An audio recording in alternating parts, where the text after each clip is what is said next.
Hi, welcome to dial news. ఇప్పుడు అందరి interest ఒకటే. ఇంకొన్ని గంటలు అంతే ఓ మహా సమరం స్టార్ట్ కాబోతుంది. ఐపీఎల్ ఫైనల్లో హైదరాబాద్ ఈసారి కప్పును ఎత్తుకుంటుందా, ప్యాట్ కమిన్స్ని ముద్దడతాడా? అందరి ఇంట్రెస్ట్ ఇదే. అసలు ఈరోజు ఫైనల్ మ్యాచ్ ఎలా ఉండబోతుంది, టోటల్ ఎనాలిసిస్ చెప్పడానికి మహావధి మనతో ఉన్నారు. సార్, ఇదంతా ఒక్కటే ముక్కలో చెన్నైలో ఇవాళ ఎడ్జ్ ఎవరికి ఉంటుంది అంటే? ఎడ్జ్ అనే విషయం మాట్లాడినట్లయితే ఈ సంవత్సరం జర్నీ మనం చూసుకున్నట్టు ఓవరాల్గా, because Kolkata Knight Riders I think చేజింగ్లో కూడా చక్కటి చేజింగ్స్ కనబరిచారు. అండ్ సన్ రైజర్స్ హైదరాబాద్ లాగానే వాళ్ళు కూడా రన్స్ ఎక్కువగా స్కోర్ చేయడం, వాళ్ళు కూడా 270 స్కోర్ చేశారు. యూ రిమెంబర్ అగెనెస్ట్ ఢిల్లీ, విశాఖపట్నంలో 200+ స్కోర్స్ ఉన్నాయి. అండ్ అగెనెస్ట్ వాళ్ళ టీం కూడా 260 చేజ్ చేసినటువంటి పంజాబ్ టీం కూడా ఉంది. అంటే వాళ్ళు రన్స్ ఎక్కువ చేసినప్పుడు కూడా బౌలింగ్లో అంత స్ట్రాంగ్గా ఉన్నావు, కానీ వీక్నెస్ కనబడింది. సో ఈ టోటల్లో నవీన్ ఏమనిపించిందంటే, ఏది కూడా అసలు యాక్చువల్గా అన్ని టీమ్స్కి ఎక్స్పెక్టేషన్స్ ప్రకారం పోనట్టుగానే. ఇప్పుడు మీరు ఎక్స్పెక్టెడ్ చెప్పండి, సన్ రైజర్స్ హైదరాబాద్ ఫైనల్లోకి వస్తుందని అయితే ఎవరు అనుకున్నారు. మంచి పర్ఫార్మెన్స్ కనబరుస్తారు. కమిన్స్ యాజ్ ఎ లీడర్గా వచ్చాడు, ఎడ్ని తీసుకున్నారు, టీమ్ స్ట్రాంగ్గా ఉంది. డెఫినెట్లీ ఒక మంచి పర్ఫార్మెన్స్ కనబడుతుంది అని అన్నారు. మీరు కోల్కతా నైట్ రైడర్స్ జర్నీ కూడా చూస్తున్నది అట్లాగే. గంభీర్ వచ్చిన తర్వాత కొన్ని మార్పులు. And Shreyas Iyer injury back నుంచి వచ్చాడు. మనకు తెలుసు వరల్డ్ కప్లో అదిరిపోయే పర్ఫార్మెన్స్ కనబరిచాడు. ఐ థింక్ 550s ఉన్నాయి, 200s ఉన్నాయి. బట్ ఆ తర్వాత ఇంజరీ అయింది, బ్యాక్ ఇంజరీ. ఇంగ్లాండ్ తోటి ఆడి మళ్ళీ టెస్ట్ మ్యాచ్లో out of the test matches అయిపోయినాడు. అండ్ ఫస్ట్ క్లాస్ మ్యాచెస్ ఎక్కువగా ఆడలేదు. సో ఐ థింక్ కొన్ని స్ట్రగుల్స్ తోటి వచ్చినటువంటి ప్లేయర్ అతను. వెరియస్ కమిన్స్కి అయితే 2024 చాలా 2023 నుంచి లెక్క పెట్టిన. ఇట్స్ బీన్ ఫెంటాస్టిక్ అండి, ఒక ఫ్యాబులస్ ఇయర్ అని చెప్పాలి. సంవత్సరం అండ్ ఒక దాన్ని ఏమంటారంటే ఫ్రెంచ్లో చెప్పాలంటే ఫ్రెంచ్ భాషలో ఒకటి అనెస్ మిరబిలస్ అంటారు. అంటే ఒక అద్భుతమైనటువంటి సంవత్సరం అతనికి. Ashes capture చేసుకోగలిగాడు. 2023లో అహ్మదాబాద్లో వరల్డ్ కప్, తర్వాత ఇంగ్లాండ్లో జరిగినటువంటి వరల్డ్ టెస్ట్ సిరీస్ ఛాంపియన్షిప్లో ఆస్ట్రేలియాని గెలిపించాడు అగెనెస్ట్ ఇండియా. అండ్ మళ్ళీ కెప్టెన్గా ఇప్పుడు సన్ రైజర్స్ హైదరాబాద్ అగెనెస్ట్ కు చాలా అద్భుతంగా లీడ్ చేస్తున్నాడు. Taking wickets, giving runs. Of course economy కొంచెం చక్కగా లేకున్నా కానీ, but is leading by example, no doubt about it. So 2 captains కూడా నిజంగా చెప్పాలంటే మంచి క్యాప్టెన్సీ. అండ్ జర్నీ చక్కగానే కొనసాగింది. బట్ ఆ ఎడ్జ్ విషయం అన్నారు కనుక కోల్కతాకు అబ్సల్యూట్లీ ప్రతిసారి కూడా ఎడ్జ్ కనుక. బికాస్ మనం ఫస్ట్ మ్యాచే తీసుకుందాం నవీన్. ఫస్ట్ మ్యాచ్ వీళ్ళిద్దరు ఆడింది, that was the 3rd match of the season actually, కోల్కతాలో జరిగింది. అండ్ 100 for 4, 116 for 5 అప్పుడు 6 అప్పుడు Kolkata was struggling like anything అండి. టాప్ ఆర్డర్లో సాల్ట్ 50 సాధించాడు. ఆ తర్వాత శ్రేయస్ అయ్యర్, నితీష్ రాణా కూడా మ్యాచ్, వెంకటేష్ అయ్యర్, వీళ్ళందరూ కూడా చాలా త్వరగానే అవుట్ అయిపోయినాడు. బట్ రసల్ ఈ played gem of an innings. Ramandeep Singh, Russell, అతనికి రింకు సింగ్ మంచి సపోర్ట్ అందించాడు. 147 for 5 in 17 ఓవర్స్లో 3 ఓవర్స్ ఉన్నాయి, చేజ్ చేస్తున్నారు 208. అండ్ లాస్ట్ ఓవర్లో సిచ్యువేషన్ ఎలా ఉందంటే 3 balls 4 runs కొట్టాలి. అప్పుడు షాబాజ్ అవుట్ అయిపోయినాడు 5 balls 16. అండ్ క్లాసన్కు అనుకున్నట్టుగా అప్పుడు సపోర్ట్లో ఇద్దరు మంచి పార్ట్నర్షిప్ నమోదు చేశారు. సో అక్కడ దెబ్బతీశారు. అంటే లాస్ట్ 3 ఓవర్స్లో కూడా 60 runs చేజ్ చేయగలిగారు ఆ మ్యాచ్లో. So that was an exciting match actual I think. So 2 teams యొక్క స్టార్టింగ్ చక్కగానే జరిగింది. ఇద్దరు ఫస్ట్ ఆడింది వీళ్ళిద్దరే కదా. సో మళ్ళీ లాస్ట్లో 2 teams ఆడుతున్నాయి. ఫస్ట్లో తలబడింది ఫస్ట్ మ్యాచ్లో వాళ్ళే, ఈ సీజన్లో వాళ్ళు ఇద్దరు ఆడినప్పుడు. అండ్ ఫైనల్లో ఆడుతున్నారు కనుక I think it's going to be fantastic match and no doubt about it. ఆ పర్టికులర్ మ్యాచ్లోనైతే ఐ స్టిల్ రిమెంబర్ కోల్కతాలో భువనేశ్వర్ వాజ్ ఎక్స్పెన్సివ్. భువనేశ్వర్ స్టార్టింగ్లో చాలా రన్స్ ఇచ్చాడు. ఫస్ట్ 2 మ్యాచెస్లో నేను అనుకుంటాను 8 ఓవర్స్లో 104 runs ఇచ్చాడు. తర్వాత అతని యొక్క మొమెంటం, రిథమ్ రాబట్టుకున్నాడు. స్టార్క్ కూడా అంతే, ఫస్ట్ మ్యాచ్లో వికెట్లెస్ అండి, 50+ runs ఇచ్చాడు. అండ్ స్టార్కు 24.4 crores 5 crores పెట్టి తీసుకున్నాడు. మరి ఇట్లా అయితే ఇలా అనుకున్నారు. ప్యాట్ కమిన్స్ కూడా అలాగే, అబ్సల్యూట్ కమిన్స్ కూడా ఇద్దరికి కలిపి 45 కోట్లు ఫ్రాంచైజెస్ ఖర్చు పెట్టినాయి. మరి వాళ్ళ ఇద్దరు పర్ఫార్మెన్స్ చూడండి నవీన్, ఎంత అద్భుతంగా ఉంది. అంటే ఇంపార్టెంట్ థింగ్ ఏంటంటే at the end of the day మీరు లీగ్లలో ఎంత మంచిగా ఆడారు, ఎన్ని సెంచరీస్ కొట్టారు, అవన్నీ ఎవరు గుర్తుంచుకోనండి. 2024లో కప్ ఎవరు గెలిచారో అదే గుర్తుంటుంది. 2016లో మన సన్ రైజర్స్ లాస్ట్ టైం గెలిచింది అనేది గుర్తుంటుంది. 2009 గుర్తుంటుంది. కోల్కతా కూడా 12-14 గుర్తుంటాయి. కానీ ఆ మధ్యలో వాళ్ళ పర్ఫార్మెన్సెస్ ఎలా ఉన్నాయి, ఎవరు ఎలా ఆడారు అనేటివి కొన్ని స్టాటిస్టిక్స్ కొరకే పనికొస్తాయి. కానీ బట్ టైటిల్ ఎవరు ఎన్నిసార్లు గెలిచారు అనేది it remains actually. So that is going to B important. ఇప్పుడు కోల్కతా, హైదరాబాద్ వీళ్ళు ఇద్దరికి న్యూట్రల్ వెన్యూ చెపాక్ ఎలా ఉండబోతుంది అంటారు అసలు ఈ ఫైట్? యా, న్యూట్రల్ వెన్యూస్ రియల్గా చెప్పాలంటే తప్పవు. అంటే ఆ ప్రెషర్ అనేది ఎక్కువగా ఉండదు. బికాస్ ఒక్కొక్కసారి ఏమవుతుందంటే హోమ్ క్రౌడ్ ముందు ఆడుతున్నప్పుడు ఎంత మీరు సపోర్ట్ అయితే కలిగి ఉంటారో అంతే ప్రెషర్ కూడా ఉంటుంది, రాణించడం అనేది కూడా కష్టంగా ఉంటుంది. బట్ ఈరోజు చెన్నై టీం లేకపోవడంతో పసుపు మయమైతే ఉండదు మీరు అన్నట్టుగా. సో ఆరెంజ్ ఆర్మీకి అంటే అంటే హైదరాబాద్ టీం అనే కానీ మేనేజ్మెంట్ అంతా తమిళ్ వాళ్ళే కదా అసలు యాక్చువల్గా. అందుకని ఎక్కువగా హైదరాబాద్ ప్లేయర్స్ ఎవరున్నారు, ఓన్లీ హైదరాబాద్ పేరు పెట్టుకున్నారు. And I was very sad అండి ఈరోజు కొన్ని ఛానల్స్లో కాకుండా కొన్ని రిపోర్ట్స్ కూడా చదువుతున్నప్పుడు Sunrisers Hyderabad second time ఫైనల్కి వెళ్ళారు అనేది నాకు నచ్చలేదు. ఎందుకు నచ్చలేదంటే మీరు హైదరాబాద్ పేరు ఉన్నప్పుడు థర్డ్ ఫైనల్ అంటే బాగుంటుంది. డక్కన్ చార్జెస్ ఉన్నప్పుడు కూడా టీమే కదా, హైదరాబాద్ అనేది మెయిన్ ఇంపార్టెంట్ కదా. మనకు డక్కన్ చార్జెస్ అయితే ఏముండదు, మనకు సన్ రైజర్స్ అయితే వాడు మనకు దాంతో ఏం సంబంధం. మనకు హైదరాబాద్, కోల్కతా అంటారు, ముంబై అంతే, ముంబై ఇండియన్స్ అయితే ముంబై ఛాంపియన్స్ అయితే ఆ పేరు, ఆ సిటీ పేరు ఇంపార్టెంట్ కదా. సో అది అక్కడ సెకండ్ ఫైనల్ అనకుండా వాళ్ళు third final, Sunrisers franchise వచ్చిన తర్వాత సెకండ్ ఫైనల్ అంటే బాగుంది కానీ బట్ హైదరాబాద్కు హిస్టరీలోనే సెకండ్ ఫైనల్ అనేది కొంతమంది చెప్పడం అనేది I don't like that. It's okay, but ఇది థర్డ్ ఫైనల్. రియల్గా చెప్పాలంటే హైదరాబాద్కు థర్డ్ ఫైనల్ అండ్ కోల్కతాకు 2 టైటిల్స్ ఉన్నాయి. అండ్ ఒకటేంటంటే ఫస్ట్ టైం టైటిల్ గెలిచినప్పుడు కూడా ఆస్ట్రేలియానే కెప్టెన్ గిల్క్రిస్ట్, సౌత్ ఆఫ్రికాలో బెంగళూరును ఓడించారు, రాయల్ ఛాలెంజర్స్ బెంగళూరు ఆర్సీబీని. సెకండ్ టైం బెంగళూరు ఓడించినప్పుడు కూడా ఐ థింక్ ఎవరు అగైన్ డేవిడ్ వార్నర్. సో మరొకసారి ఆస్ట్రేలియన్ కెప్టెన్గా ఉండడం అనేది సెంటిమెంటల్గా వర్కౌట్ అవుతుంది. అవి టు వెయిట్ అండ్ సీ. ఎందుకంటే ఒక్కొక్కసారి ఈ ఆస్ట్రాలజీ సెంటిమెంట్ అన్నారు కాబట్టి ఒకటి అంటున్నా, మీరు అబ్జర్వ్ చేశారో లేదో, ట్రోఫీకి లెఫ్ట్ సైడ్ ఉన్న వాళ్ళే కప్పు కొట్టారు ఐపీఎల్ అని ఒకటి నడుస్తుంది, ట్రోఫీకి రైట్ సైడ్ ఉన్న ఆస్ట్రేలియా కప్పు కొట్టారని. ఇప్పుడు లేటెస్ట్ ఫోటో ఏంటంటే రైట్ సైడ్ లో కమిన్స్ ఉన్నాడు, లెఫ్ట్ సైడ్ లో అయ్యర్ ఉన్నాడు. రైట్ సైడ్ లో కమిన్స్ ఉన్న ప్రతిసారి ఆ టీందే అంట కప్పు. అంటే ఇలా రకరకాల సెంటిమెంట్స్ వస్తాయండి, ఉంటాయండి, సెంటిమెంట్స్ వర్కౌట్ అవుతాయి. బట్ స్పోర్ట్స్ లో రియల్ గా చెప్పానంటే ఆ డేలో పర్ఫార్మెన్స్ అనేది డేలో. బికాస్ ఇప్పుడు ఎట్లా అంటారంటే ఇప్పుడు ఒకటి మీరు అన్నట్టుగా మంచి క్వశ్చన్ అడిగారు నవీన్ మీరు. ఇంగ్లాండ్ వాళ్ళ థియరీ ఎలా ఉండేదంటే ఇంగ్లాండ్ యొక్క strategy go with the winning team అనేది వాళ్ళు. బట్ అలా కాదండి, go with the winning team అంటే ఒక్కొక్కసారి మీకు సరిపోదు. ఇప్పుడు for example Sunrisers Hyderabad మొన్న అగెనెస్ట్ రాజస్థాన్ చాలా చక్కగా పర్ఫామ్ చేశారు. But do think that same Shahbaz Ahmed and Abhishek Sharma మళ్ళీ పర్ఫామ్ చేస్తారని అనుకుంటారా? వాళ్ళకి అన్ని ఓవర్స్ ఇస్తాడు ఇవాళ. You go by that actually sentiment. అట్లా అనుకుంటే హార్సెస్ ఫర్ కోర్సెస్ అంటుంటారు కదా, అందుకని అంటే ఏ రోజు ఎవరిని తీసుకుంటే బాగుంటుంది. ఇప్పుడు ఫర్ ఎగ్జాంపుల్ ఒక గ్రీన్ వికెట్ ఉందండి, గ్రీన్ వికెట్ ఉన్నప్పుడు మీకు ఫాస్ట్ బౌలర్ని తీసుకుంటారా, స్పిన్నర్ని తీసుకుంటారా? టీంలో గ్రీన్ వికెట్ ఉంది కనుక ఫాస్ట్ బౌలర్ని తీసుకుంటారు.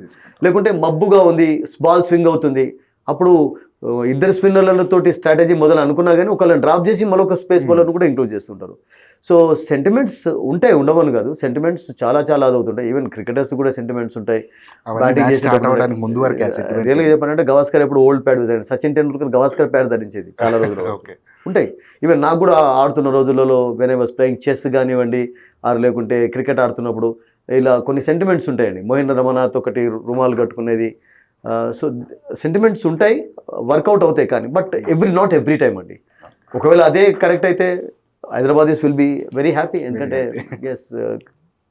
ఇంకోటి సెకండ్ క్వాలిఫైయర్ అక్కడే ఆడింది అంటే ఇప్పుడు సేమ్ వికెట్ ఆడుతుండొచ్చు, అసలు ఎలా ఉంటుంది హైదరాబాద్కి ఏమన్నా ఫేవర్? సెకండ్ క్వాలిఫైయర్ వాజ్ అద్భుతమైన ప్రదర్శన ఇచ్చింది అక్కడ హైదరాబాద్. No doubt. అభిషేక్ లాంటి ఒక 2 వికెట్లు తీస్తాడు, ఇలాంటి ఎక్స్పెక్ట్ చేసి ఉంటాం. షాబాజ్ ఇంపాక్ట్ ప్లేయర్ గా ఎక్స్పెక్ట్ చేయలేదు ఫస్ట్ ఆఫ్ ఆల్ షాబాజ్, ఎందుకంటే షాబాజ్ ఇంపాక్ట్ ప్లేయర్ లిస్ట్ లో ఉంచాడు కానీ సడన్ గా వికెట్లు కోల్పోయే సమయానికి ఏమైపోయిందంటే దే నీడెడ్ 120 for 6 అయినప్పుడు అక్కడ ఒక బ్యాటర్ అవసరం ఉంది. ఉమ్రాన్ మాలిక్ తీసుకొస్తే లాభం లేదు, బౌలర్ కావాలి. సో అక్కడ ఏం ఆలోచించాడంటే బ్యాట్ కమిన్స్ మేనేజ్మెంట్ టోటల్గా ముత్తే మురళీధరన్ కానీ వీళ్ళందరూ కూడా this man is better, Shahbaz batting చేయగలుగుతాడు. అండ్ అక్కడ అతన్ని పంపడం అనేది ఎంత ప్లస్ పాయింట్ అయింది చూడండి. అతడు 18 runs అంటే ఫస్ట్ 16-18 runs 13 balls ఆ తర్వాత ఒక ఓవర్ టైట్గా అయ్యేసరికి అతడు కూడా స్కోర్ చేయలేకపోయాడు. క్లాస్ అని కూడా అవుట్ అయిపోయినాడు అసలు సమయంలో. ఆ ఇద్దరి పార్ట్నర్షిప్ 50+ ఎంత హెల్ప్ఫుల్గా మారింది చూడండి. అవే అసలు యాక్చువల్గా అతడు స్కోర్ చేసినటువంటి రన్సే చివరికి కీలకంగా మారాయి. అండ్ ఇంపాక్ట్ ప్లేయర్గా ప్రూవ్ అయిపోయినాడు. బౌలింగ్ కూడా ఫుల్ కోటా వేయాల్సి వచ్చింది, 3 wickets తీసుకున్నాడు. He was brilliant actually. I think so that wickets was అసలు యాక్చువల్గా చూడండి ఇప్పుడు ఏమవుతుందంటే ఇప్పుడు మ్యాచ్ స్టార్ట్ కాకముందు నవీన్ మనం చూస్తుంటాం, ఎక్స్పర్ట్స్ పిచ్ రిపోర్ట్స్ ఇస్తుంటారు, వెదర్ రిపోర్ట్స్ ఇస్తుంటారు. ప్రతిసారి కూడా వెదర్ రిపోర్ట్ చేసినట్టుగా వర్షం పడుతుంది అన్న రిపోర్ట్లో వర్షం పడకపోవచ్చు, మబ్బుగా ఉండవచ్చు, ఎండగా ఉండవచ్చు. అంటే ప్రతిసారి అవి కరెక్ట్ కావాలని రూలే ఉండదు. సో పిచ్ రిపోర్ట్ చేసేటప్పుడు కూడా బాల్ హేడెన్ లాంటి వాళ్ళు చేశారు. వికెట్ హార్డ్గా ఉంది, వికెట్ చివరి వరకు కూడా మంచి హార్డ్గానే ఉంటుంది, బ్యాటింగ్కి అనుకూలంగా ఉంటాయి, కంటే చేజింగ్ కూడా ఏం ప్రాబ్లం ఉండకపోవచ్చు అని చెప్పారు. సో దాంతో సంజు సామ్సన్ టాస్ గెలిచిన తర్వాత డ్యూ ఉంటుంది కావచ్చు అని చెప్పి బ్యాటింగ్ తీసుకున్నాడు, బౌలింగ్ తీసుకున్నాడు. బట్ చిన్న డ్యూ కూడా లేదు అసలు. సో దాంతో ఏమైపోయిందంటే హైదరాబాద్ బౌలర్స్కు గ్రిప్ చక్కగా ఉండేది, ఫీల్డింగ్లో కూడా బ్రహ్మాండంగా ఫీల్డింగ్ చేశారు. They put their heart into everything, అందులో డౌటే లేదు. విక్టరీ కూడా చక్కగానే సాధించారు. సో అందుకని నాకు ఏమనిపిస్తుంది అంటే మీరు కండిషన్ సరిగా ఫస్ట్ మ్యాచ్కు దీనికి ఐ థింక్ హ్యూజ్ డిఫరెన్స్ ఉంటుంది. ఒకసారి సడన్గా చేంజెస్ కావచ్చు కూడా, ఎందుకంటే సేమ్ వికెట్ పైన ఆడకపోవచ్చు, సేమ్ కండిషన్స్ ఉండకపోవచ్చు. ఫర్ ఎగ్జాంపుల్ నిన్న వర్షం పడింది అంటున్నారు. సో ఈరోజు వర్షం ఉండకపోయినట్లయితే మరి నిన్నటిది ఏదైనా ప్రభావం చిన్నగా ఉంటుందా? So I think every day the weather also changes, and pitch కూడా రకరకాల పిచ్చెస్ పైన ఆడుతుండటంతో ఆ చేంజ్ అనేది సడన్గా మనకు తెలుస్తుంది కూడా. ఇప్పుడు ఓవరాల్గా ఎస్ఆర్హెచ్, కేకేఆర్ ఎవరి బలాలు ఏంటి, ఎవరి వీక్నెస్ ఏంటి, అసలు first of all key player కాబోతున్నా సార్, మీ ఎక్స్పెక్టేషన్? నవీన్, ఇప్పుడు మనం టోటల్ టోర్నమెంట్లో చూసినట్లయితే batting has been their strength అండి రియల్గా. అంటే సన్ రైజర్స్ హైదరాబాద్కి అయితే 6 మ్యాచెస్ బ్యాటింగ్ ఫస్ట్ గెలిచారు, 3 మ్యాచెస్ చేజింగ్లో కూడా గెలిచారు. బట్ చేజింగ్లో అంత పెద్ద టార్గెట్ చేజ్ చేయాల్సిన పరిస్థితి వాళ్ళకు రాలేదు ఇప్పుడు. సో అటువంటిప్పుడు వచ్చినప్పుడు కొంచెం స్ట్రగుల్ అయినారు. That time they struggled also 200 chase చేసే పరిస్థితి. సో పవర్ ప్లే అనేది చాలా కీలకంగా మారింది. మీరు చూడండి, పవర్ ప్లేలో 11+ యావరేజ్ తోటి ఓవరాల్గా ఇప్పటి వరకు స్కోర్ చేసినటువంటి 2 టీమ్స్ ఏమైనా ఉన్నాయంటే రన్ రేట్ తోటి ఇవే. పవర్ ప్లేను అద్భుతంగా ఉపయోగించుకున్నారు. మీరు హెడ్ అభిషేక్ ఆడినప్పుడు కానివ్వండి, ఈవెన్ ఫస్ట్ మ్యాచ్ విషయం కూడా మనం చూసినట్టయితే ఫస్ట్ 5 ఓవర్స్లో I think Mayank Agarwal and Abhishek Sharma 55-60 add చేశారు. సో పవర్ ప్లే అనేది చాలా కీలకంగా మారుతూ వచ్చింది. అండ్ సాల్ట్ అండ్ నారాయణ ఆడుతున్నప్పుడు కూడా, ఆ తర్వాత గుల్బాజ్ లాస్ట్ మ్యాచ్లో ఆడినప్పుడు కూడా పవర్ ప్లేలో రన్స్ ఎక్కువగా వచ్చినాయి వాళ్ళకు.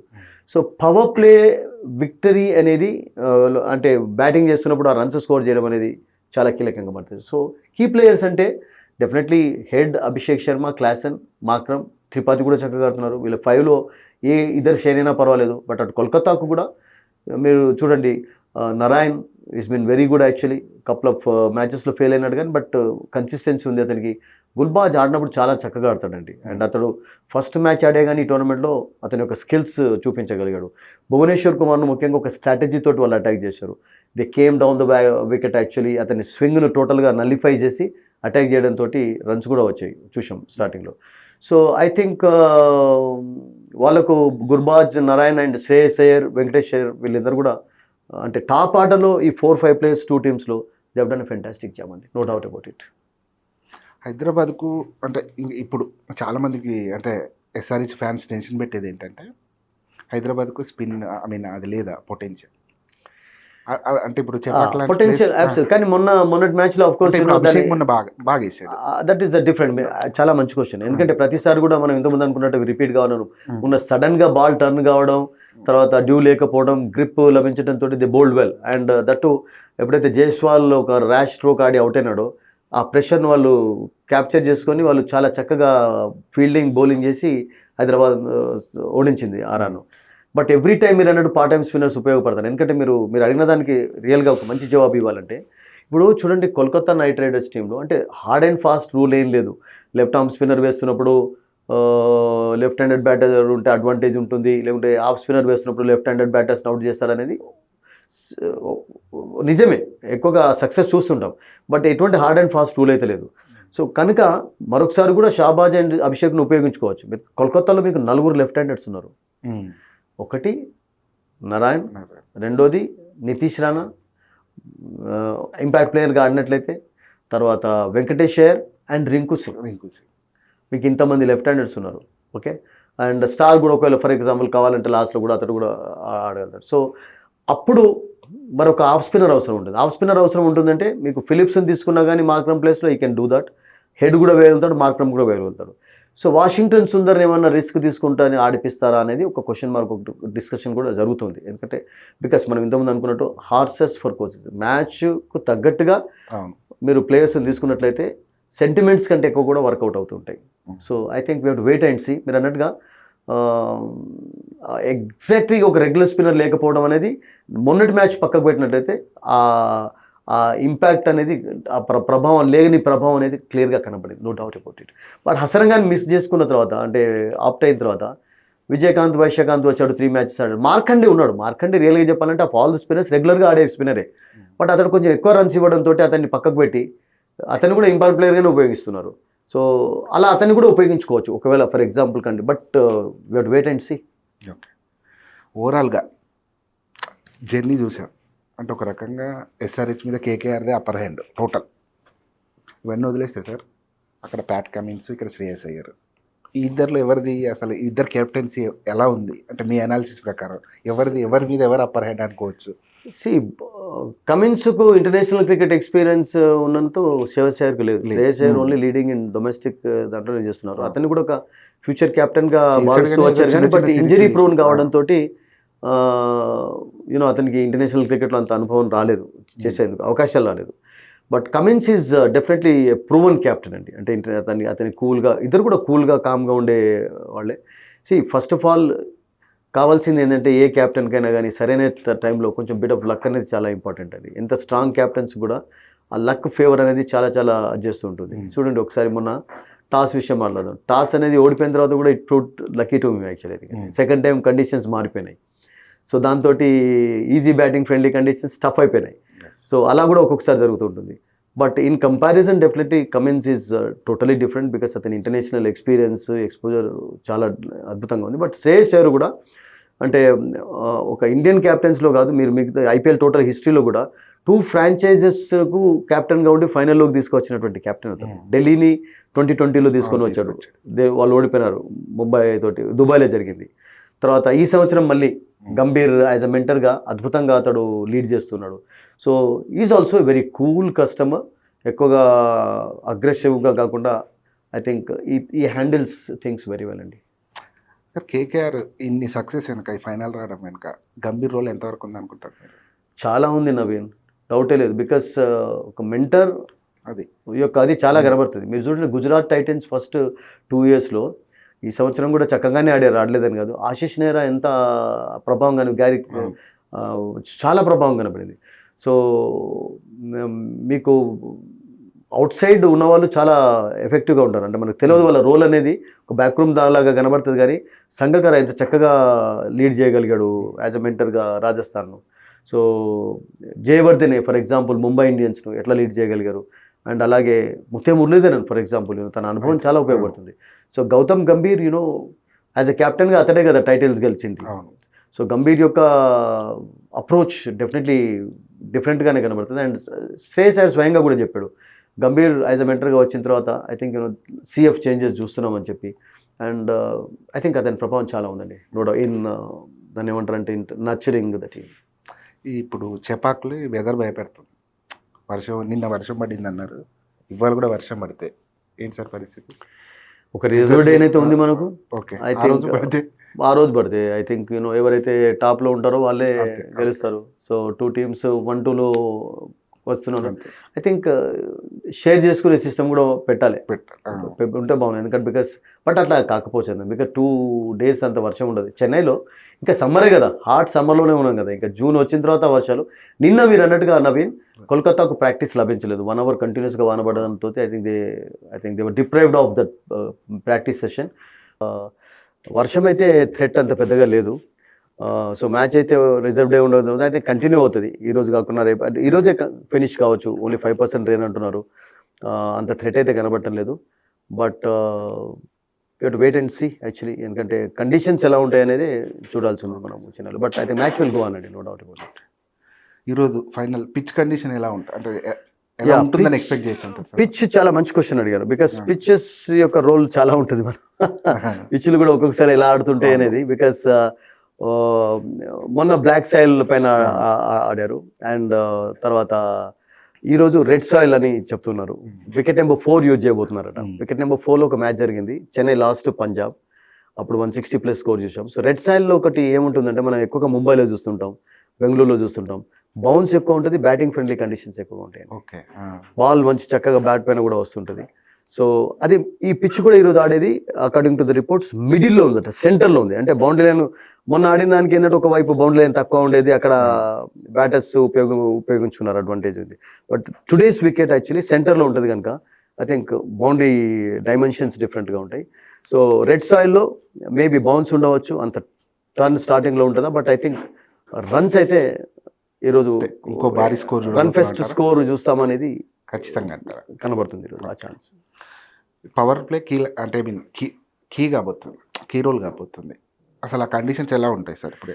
ఎంత ఎంత కీలకంగా పవర్ ప్లేలో ఫస్ట్ ఆఫ్ ఆల్ ఏంటంటే వికెట్ కోల్పోయినా కానీ సన్ రైజర్స్ హైదరాబాద్ కానీ మీకు Kolkata night they have not change their attitude, but every time అది వర్కౌట్ అవుతుందా? ఎందుకంటే సునీల్ గవాస్కర్ కూడా మనం ఒకసారి అన్నాడు కదా, కోల్కతా తోటి మ్యాచ్ ఆడుతున్నప్పుడే ఫస్ట్ బాల్కి వికెట్, ఫస్ట్ ఓవర్లో వికెట్ పోయిన తర్వాత 40 తర్వాత ఫర్ 3 అయిపోయినారు. తర్వాత ఏమైందంటే ఒక పార్ట్నర్షిప్ వచ్చింది కనుక పర్వాలేదు, ఆ స్కోర్ చేయగలిగారు. కానీ లేకపోతే 100-120 ఆల్ అవుట్ సిచ్యువేషన్ కనబడింది. సో పవర్ ప్లేలో ఒక్కొక్కసారి ఒక 1-2 వికెట్స్ కోల్పోతే you have to change your strategy also, ఎందుకంటే ఇంపార్టెంట్ ఫైనల్ కనుక తర్వాత ఇక ఛాన్స్ ఉండదు కదా. You're playing your last match both teams. తర్వాత అయ్యో వికెట్ పైన నిలబడితే బాగుండేది, కౌంటర్ అటాక్ అనేది వర్కౌట్ అవుతుంది కానీ బట్ సిచ్యువేషన్ చూసి కౌంటర్ అటాక్ చేయాలి. అది ఒక్కొక్కసారి ఏమవుతుందంటే బెడ్సి కొడుతుంది అంటాం కూడా, బ్యాక్ ఫైర్ అవుతుంటుంది. సో ఇంపార్టెంట్ మ్యాచెస్లో బికాస్ ఒక చిన్న తప్పిదం, ఇప్పుడు ఎన్నో మ్యాచెస్లో ఎన్నో ఫైనల్స్ మనం బిగ్ ఫైనల్స్ చూసాం నవీన్, ఒక రెక్లెస్ షాట్ తోటి ఆ ఫైనల్ పోయినటువంటి చాలా మ్యాచ్. ఓకే, అది ఎక్కడి నుంచి స్టార్ట్ చేయొచ్చు అంటే మనం 1997 వరల్డ్ కప్ ఫైనల్ నుంచి స్టార్ట్ చేయొచ్చు. అంటే ఒక రివర్స్ స్వీప్ ఆడి ఇంగ్లాండ్ ఇలా అవకాశం అట్లా చాలా, అంటే మనం ఐపీఎల్ కూడా చాలా ఒక షార్ట్ బ్యాడ్ ఆడు. మొన్నటిదే మ్యాచ్ తీసుకోండి మీరు, రాజస్థాన్ రాయల్స్ గెలవకపోతున్నా యశస్వి జైస్వాల్ అంత చక్కగా ఆడుతూ why did you have to play that reckless shot? ఆ ఓవర్లో సిక్సర్ వచ్చింది, బౌండరీ వచ్చింది, ఇంకా ఎన్ని కావాలి మీకు? అంటే ఒకే ఓవర్లో ఫినిష్ చేస్తారా ఏంటి? తర్వాత సంజు సామ్సన్ కూడా కెప్టెన్ ఒక రెక్లెస్ షాట్ ఆడాడు. The shot selection was not good. మనం రియల్గా చెప్పాలంటే వికెట్స్ వచ్చాయి, చక్కటి బౌలింగ్ కనబర్చారు, మంచి ఫీలింగ్ కనబర్చారు. అట్ ది సేమ్ టైం వీళ్ళు యొక్క రెక్లెస్ బ్యాటింగ్ కూడా దోహదపడింది సన్ రైజర్స్ హైదరాబాద్కు. సో అలా ఉండాలి, బిట్ ఆఫ్ కాషియస్. ఎందుకంటే ఇప్పుడు మీరు చూడండి 150 టార్గెట్ చేజ్ చేస్తున్నాం అనుకోండి, 40 for 2-3 అయినారు. అప్పుడు మీరు కౌంటర్ అటాక్ కాకుండా మెల్లమెల్లగా ఓవర్లో 6-7 రన్లు తీసుకొని లాస్ట్ 3-4 అవర్స్లో మీరు అటాక్ చేసే సిచ్యువేషన్ క్రియేట్ చేసుకోవాలి. సో సమ్టైమ్స్ ఆ స్ట్రాటజీస్, ఆ క్యాలిక్యులేటెడ్ ఇన్నింగ్స్ అనేవి వర్కౌట్ అవుతాయి. సో పవర్ ప్లే అనేది డెఫినెట్లీ బోత్ టీమ్స్కు క్రూషియల్గానే మారుతుంది, నో డౌట్ అబౌట్ ఇట్.